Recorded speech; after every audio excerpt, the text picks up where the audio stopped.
কিন্তু আমি বিভিন্ন জ্ঞানৰ অভাৱত আমি চাৰিওফালে দৌৰি ফুৰো, একলে নাযাওঁ। একলে এটা বস্তু লক্ষ্য এটাত স্থিৰ কৰিব লাগে। যদি কালী সাধনা কৰিছে কালীৰ মাজেৰে কৃষ্ণক পাব, যদি শিৱ সাধনা কৰিছে শিৱৰ মাজেৰে কৃষ্ণক পাব, যদি কোনোবাই কৃষ্ণ সাধনা কৰিছে কৃষ্ণৰ মাজেৰে সকলো পাব, কালীকো পাব আৰু শিৱকো পাব। কেলে এটা তত্ত্ব, খালি একক স্থিৰ কৰিব লাগে, লক্ষ্য এটা কৰিব লাগে। এটা কাহিনী কৈছো। তিনিজন সন্ত, মানে পৰিব্ৰাজক সাধু সন্ত। এজন হ'ল ইছলামৰ যিটো চুফিবাদ আছে, এজন চুফি ইছলাম। এজন হ'ল খ্ৰীষ্টান, এজন হ'ল হিন্দু। এই তিনিজন, ये तीनी संतों ने घूम घूम के एक जगह में एक कथा हो गया, एक लॉग हो गया। एक पहाड़ का इलाका था, वहाँ पे सब तीन लॉग हो गया। वो तीनों लॉग होके उन लोग पूछ रहे थे किसका भगवान बड़ा है, किसका भगवान बड़ा है। तो प्रथमते इस्लामे कले तो अल्लाहु अकबर अर्थात भगवान सबतকৈ ডাঙৰ, सबसे बड़ा है। খ্ৰীষ্টানে কলে গড बड़ा है, गॉड। तो हिंदू जनके कले कृष्णस्तु स्वयं भगवान, कृष्ण डाঙर। তেতিয়া कले ऐसे बोलने से तो नहीं होगा भाई। देखो भाई, जे तुम्हारा भगवान भी बड़ा है, उनका भगवान भी बड़ा है, मेरे को हम लोग को भी भगवान की बड़ा है, लेकिन ऐसे कैसे होगा? एक होना चाहिए, तो एक होने पड़ेगा।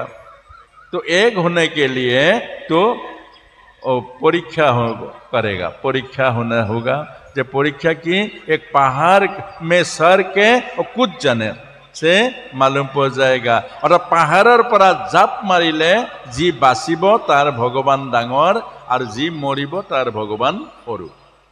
ये प्रमाण हो जाओ।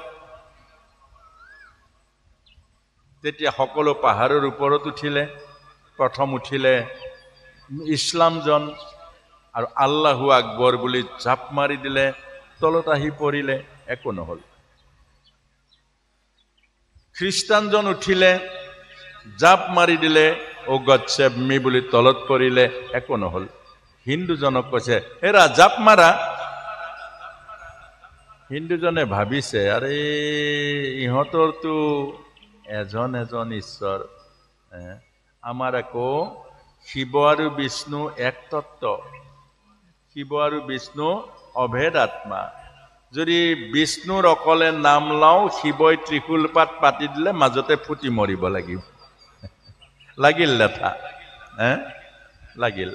সমস্যা আহিলে যে শিৱৰ নামো ল'ব লাগিব, বিষ্ণুৰ নাম ল'ব লাগিব, মানে কৃষ্ণৰ নাম ল'ব লাগিব আৰু শিৱৰ নাম ল'ব লাগিব। কাৰণ কীৰ্তন পুথিত লিখিছে নাম অপৰাধত শিৱ বিষ্ণুক যদি ভেদ দেখে পাপ লাগিব। তেতিয়া ভাবিলে যে কৃষ্ণ বিষ্ণু বুলি জাপ মাৰিবলৈ ওলাইছে, আকৌ ৰৈ দিলে।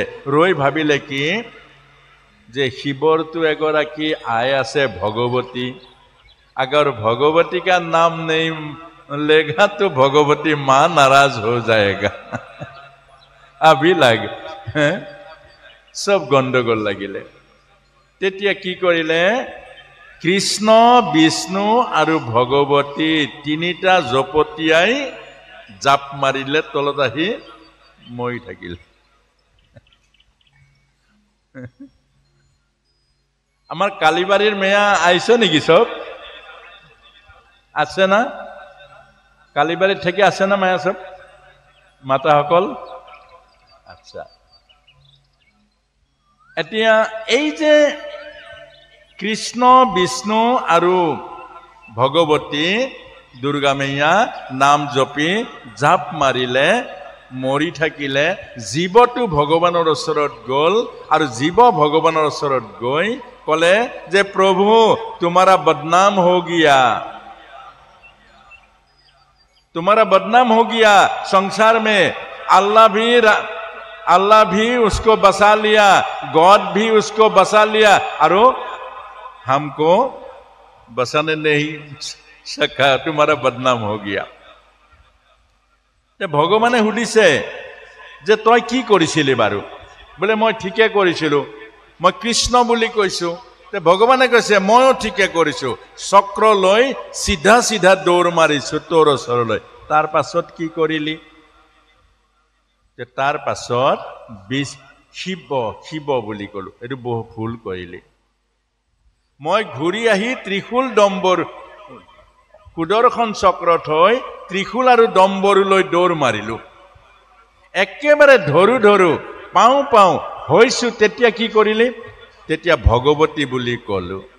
एटु बहुत डांगर भूल करी, बहुत डांगर भूल करी दिली। मैं घूरी आही शारी पिंधि पिन मारते देरी हल, तई मरी থাকিলি।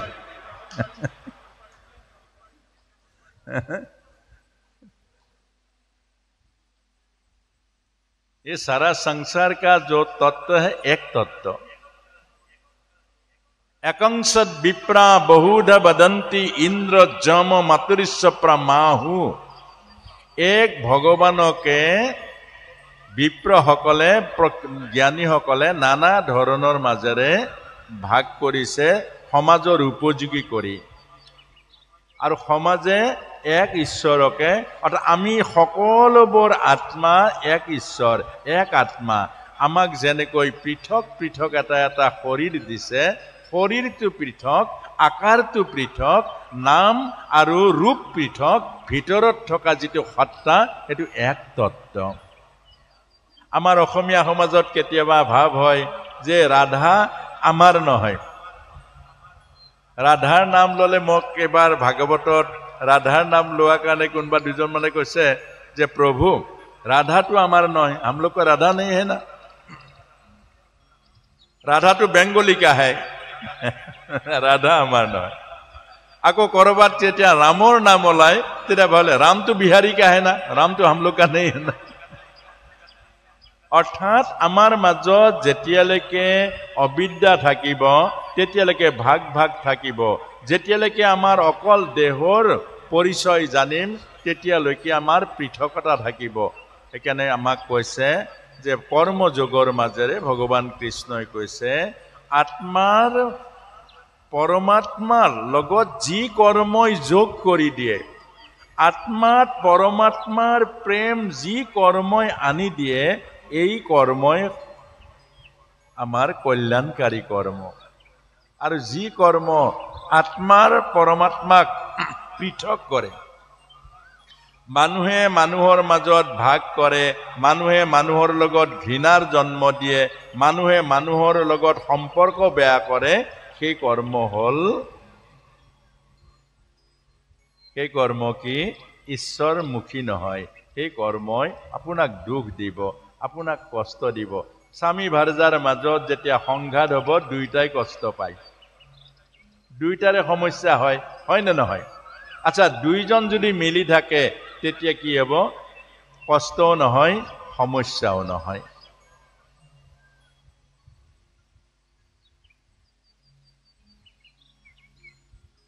এবাৰ এজন গৃহস্থই ৰাতিপুৱাই গুৱাহাটী যাব লাগে, পৰিবাৰৰ লগত মাতবোল বন্ধ।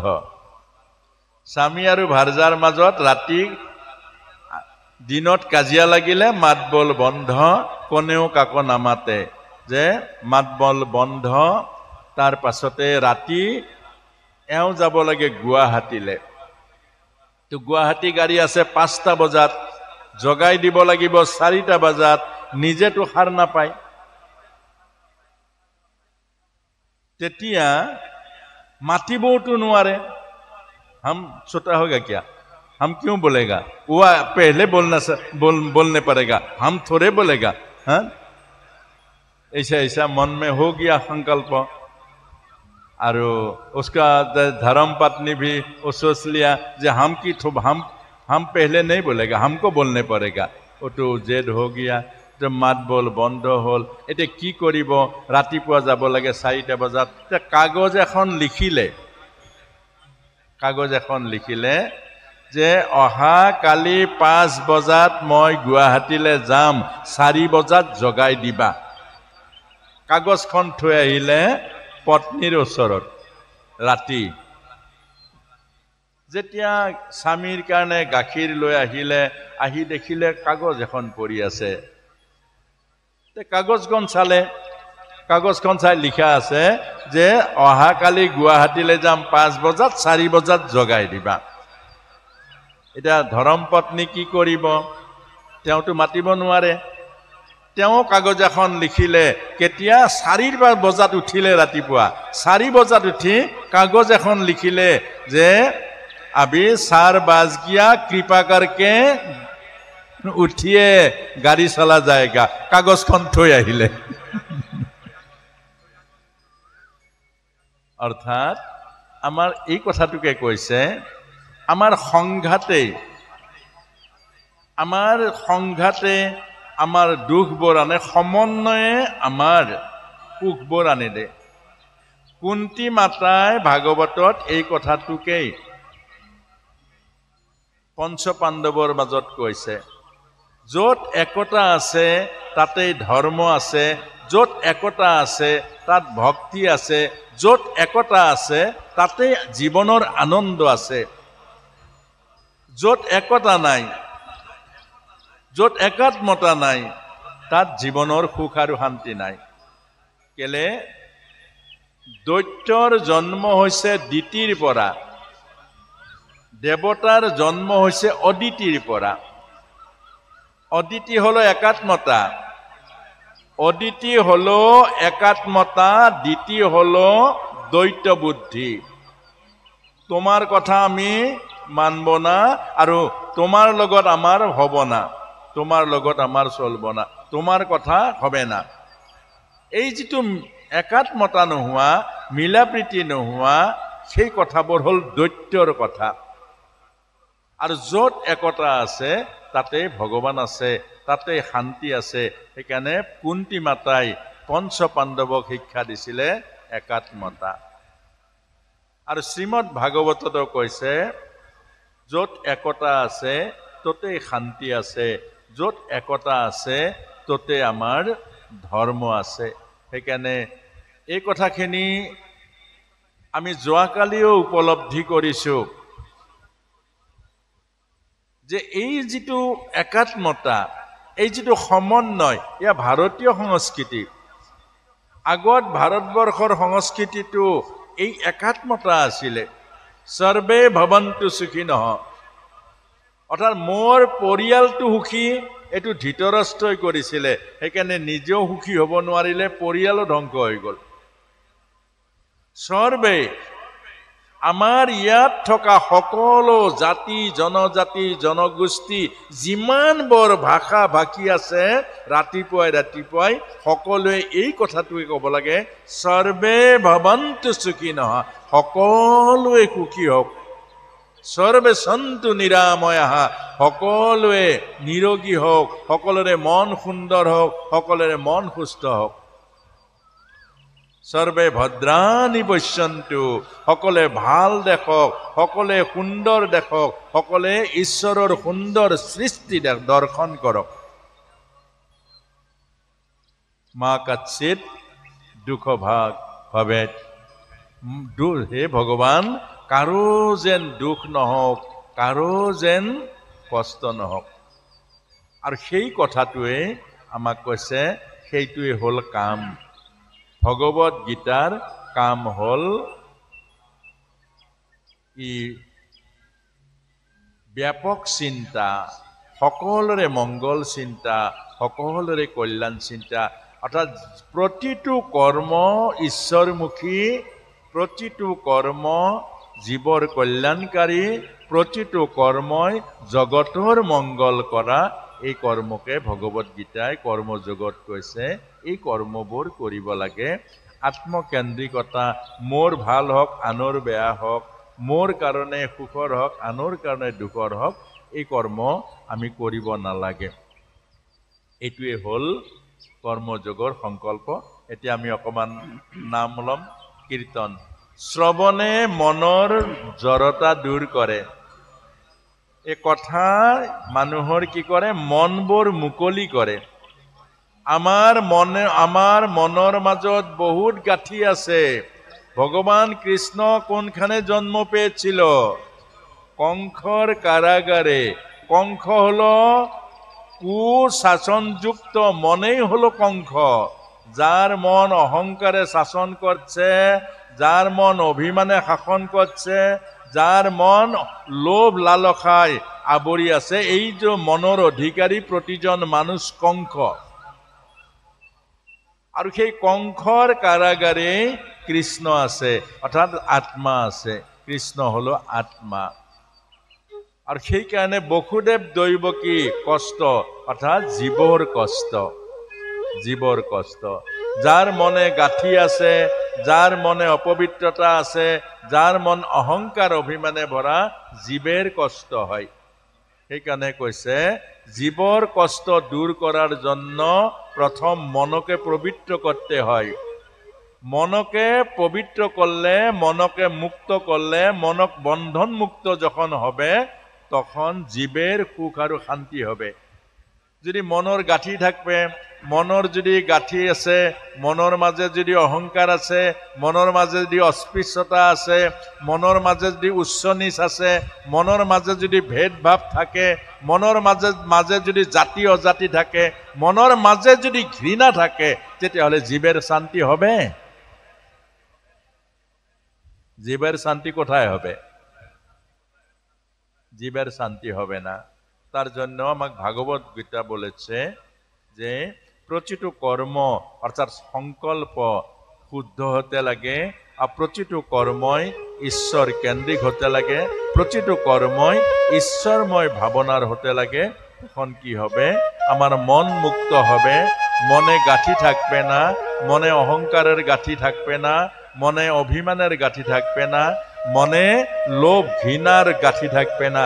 যখন মন মুক্ত হবে, গাঁঠি যখন মুক্ত হবে, বন্ধন যখন খুল খায় যাবে, তখন জীবের আনন্দ হবে, জীবে সুখ পাবে, আর সবাইকে ঈশ্বরময় দর্শন হয়ে যাবে। কৃষ্ণ সকলে নামে সহযোগ করবেন। কৃষ্ণ।